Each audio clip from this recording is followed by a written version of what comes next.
இந்த வீடு வந்து வாடகைக்கு வருது. எந்த ஏரியான்னு பார்த்தீங்கன்னா திருப்பாலை ஐயர் பங்களா பக்கத்தில் வரும். 2 பெட்ரூம், ஹால், கிச்சன், பைக் பார்க்கிங்கோடு வந்துடும். வீடு வந்து கீ வீடு. வாசல் வந்து கிழக்கு பார்த்த வாசல். கப்போர்டு ஒர்க்லாம் கிடையாது. வாடகை வந்து 8500 ரூபா.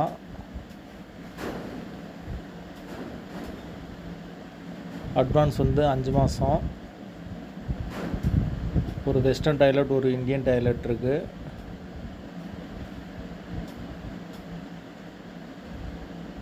யாருக்கு விருப்பம் இருக்கோ அவங்க கால் பண்ணுங்கள். பெட்ரோல் சார்ஜ் வந்து 100 ரூபா வாங்குவோம். கமிஷன் வந்து அரை மாதம் வாடகை வாங்குவோம்.